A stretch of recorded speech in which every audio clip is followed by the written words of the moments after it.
उप मुख्यमंत्री रेणु देवी ने बजट की विशेषता पर किया press conference. News 9 times Bettiah से आशुतोष कुमार बर्णवाल की ब्यूरो रिपोर्ट। प्रधानमंत्री नरेंद्र मोदी एवं वित्त मंत्री निर्मला सीतारमण द्वारा अगले बजट सत्र के लिए जारी बजट को लोक उपयोगी बचत तथा विकास का ब्लूप्रिंट बजट करार देते हुए प्रदेश के उप मुख्यमंत्री रेणु देवी ने प्रधानमंत्री एवं वित्त मंत्री को हार्दिक बधाई दी है। उन्होंने कहा कि देश के नागरिकों को आत्मनिर्भर बनाने वाला बजट है। प्रधानमंत्री के नेतृत्व में हमारी आधारभूत संरचना मजबूत हुई है। उन्होंने कहा कि बेतिया में भी एक बंदरगाह बनाने का प्रयास किया जा रहा है। उक्त बातें गुरुवार को बेतिया परिसदन भवन में मीडिया कर्मियों को संबोधित करते हुए प्रदेश की उप मुख्यमंत्री रेणु देवी ने कही। News 9 times. आप पत्रकार भाइयों को, प्रेस और इलेक्ट्रॉनिक मीडिया को हार्दिक स्वागत अभिनंदन करती हूँ। आज हम लोग का मुख्य मुद्दा है कि प्रेस कॉन्फ्रेंस में हमारे माननीय प्रधानमंत्री जी ने नरेंद्र मोदी जी के नेतृत्व में के मार्गदर्शन में और केंद्रीय वित्त मंत्री सीतारमण जी के ने जो वित्तीय वर्ष 2022 और 23 के लिए लोक उपयोगी बजट जो इन्होंने पेश किया है उसके बारे में मैं थोड़ी समरी बताना चाहती हूँ कि कितना लोक उपयोगी है। सबसे बड़ी बात है कि यह बेहतरीन बजट है, इसलिए मैं माननीय प्रधानमंत्री जी को, नरेंद्र मोदी जी को और वित्त मंत्री श्रीमती सीतारमण जी को मैं आभार व्यक्त करती हूँ कि उन्होंने अपनी जो दूरदर्शिता है वो 25 वर्ष में कैसे और आगे बिहार बढ़ेगा, पूरे देश का जो बजट का जो विजन दिया है वो सीधे सीधे यह झलकता है। मैं इस बजट का कुछ आपको बताना चाहूँगी कि यह बजट पूरी तरह से संतुलित, सर्वस्पर्शी, समावेशी और समाज में हर वर्ग के कल्याण के लिए ये समर्पित है। कोरोना काल में भी आप देखे होंगे कि विपरीत परिस्थिति था, पूरे देश विदेश में आप देखे होंगे कि कहीं भी कोई लोक कल्याणकारी योजना नहीं चला, लेकिन अर्थव्यवस्था सारा चौपट हो गया और अर्थव्यवस्था की गति सब जगह रुक गया। लेकिन माननीय प्रधानमंत्री ने कोरोना काल में के विपरीत परिस्थिति में भी देश में अर्थव्यवस्था की गति देने वाला थे, उन्होंने गति दिया है। यह बजट आगामी वर्षों के साथ ही अगले 25 वर्षों तक विकास का ब्लूप्रिंट जो है वो तैयार किया गया है। जैसा आप जानते हैं कि उत्तर प्रदेश समेत 5 राज्यों में अभी हमारे यहाँ चुनाव है। हमने कभी भी ऐसा नहीं किया है कि हम लोक लुभावन कोई भी बात हम बजट के भीतर हम कोई लॉलीपॉप या दिखाने का काम हमने नहीं किया है। अगर हम कोई रिझाने का काम, टैक्स में छूट देने का काम, ऐसा कोई भी काम हम लोगों ने नहीं किया है। बजट जो है वो देश का आत्मनिर्भर बनाने के लिए और गरीबों के हित में बनाया गया है। आप देखे होंगे यह बजट शिक्षा, स्वास्थ्य, जन कल्याण में समर्पित है। और जैसा कि आप जानते हैं कि कोरोना काल के पूरी दुनिया अर्थव्यवस्था में डामाडोल हुई है, ऐसी स्थिति में यह बजट देश की अर्थव्यवस्था में गतिमान बनाने का एक बहुत बड़ा कार्य था, बनाने वाला कार्य था।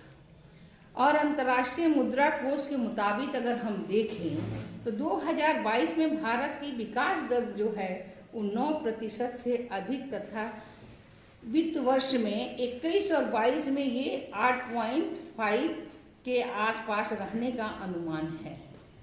पिछले 2 साल के कोविड के कारण राजस्व प्रभावित जरूर हुआ, लेकिन तब भी सरकार अपनी गरीब कल्याणकारी जो योजना है उस योजना को कभी भी बंद नहीं किया।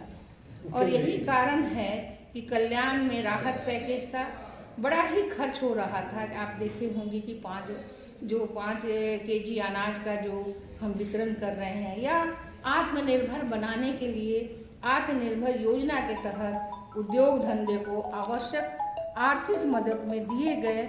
इससे सरकार को टैक्स भी मिला और जन कल्याण कार्य भी हुआ, क्योंकि आप देख रहे हैं कि जन कल्याण इसलिए हुआ, जब गति होगा काम में तो निश्चित रूप से उसमें जो है हमारे लोगों का परिवेश होगा और ज़्यादा लोग काम करेंगे तो सरकार को भी अच्छा टैक्स मिल पाएगा।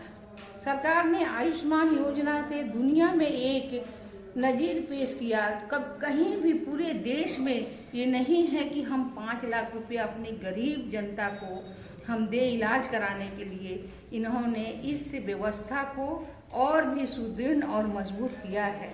हमने लगातार पूरा देश आज हमारे देश के लिए, भारत के लिए कायल है कि हमने 1 साल के भीतर कोरोना का इंजेक्शन भी लगाया और हमने देश दुनिया को ये इंजेक्शन देने में कामयाब भी हुए, जिसका कारण है कि दूसरी लहर आई तो उस समय हम हिल गए थे, लेकिन आज अगर तीसरी लहर आई है तो उस इंजेक्शन के कारण हम लोगों को ना ऑक्सीजन की आवश्यकता पड़ी है और ना हमें हॉस्पिटल जाने की आवश्यकता पड़ी है।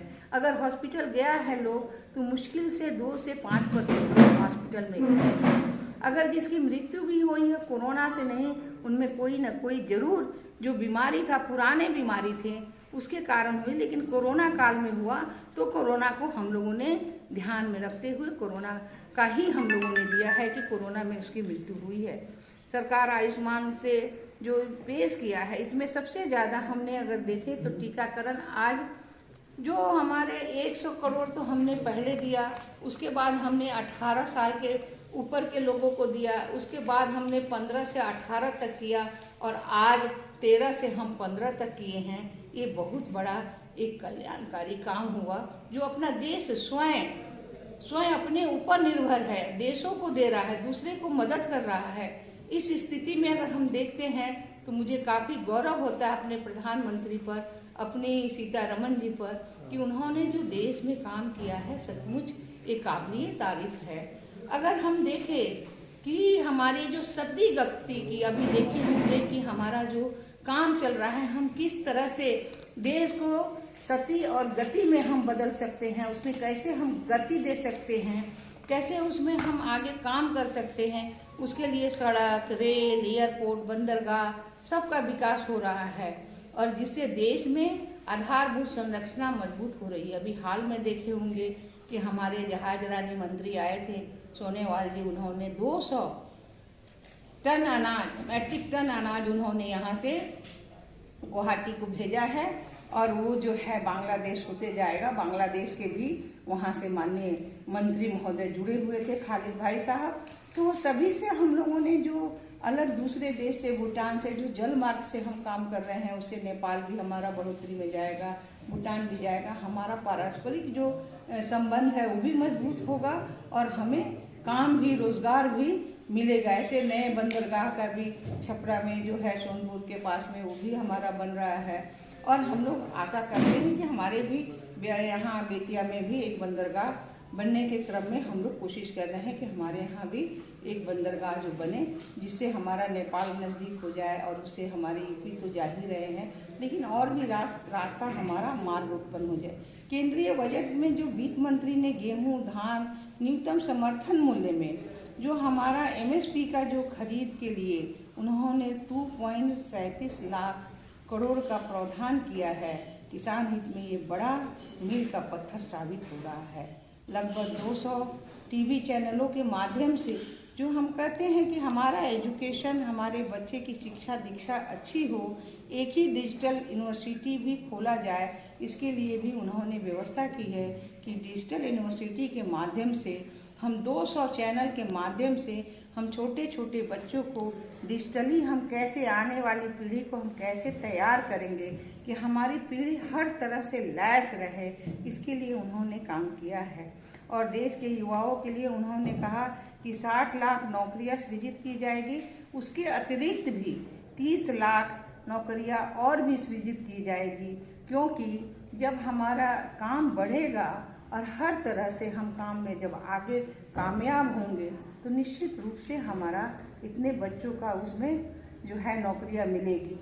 इसी बजट में अगर हम देखें तो भारत के संकल्प को पूरा करने के लिए बहुत सारे हमारे बहुत सारी बात हैं। अगर बजट को हम प्रधानमंत्री आवास योजना के तहत अंतर्गत अगर हम देखते हैं तो ग्रामीण एवं शहरी क्षेत्र में हमारा 30 लाख अभी जो है मकान बनाने के लिए 48,000 करोड़ रुपए का हमने आवंटन दिया है। ये 80 लाख करोड़, 80 लाख मकान बनाने के लिए हमने 48,000 करोड़ रुपया आवंटित किया है। तो ये प्रधानमंत्री का जो विजन है उस विजन को लेके अगर आप देखेंगे, अभी हम आपको हाथ में एक और भी लिटरेचर दिए हैं, एक एक लिटरेचर को जब पढ़ेंगे आप तो ये सारे विजन आपको सामने दिखाई पड़ेगा। और जो आज बजट आया है उस बजट पर आत्मनिर्भर भारत के लिए हमने संकल्प लिया है और पूरा करने वाले भी हैं। और ये सराहनीय एवं जन कल्याणकारी बजट है। इसमें जितनी प्रशंसा की जाए वो कम है। हमारे प्रधानमंत्री नरेंद्र मोदी जी की बहन हमारी जो सीतारमण जी है उनकी, तो ये सभी लोगों को मैं हृदय से धन्यवाद देती हूँ और आप सभी भाइयों को धन्यवाद।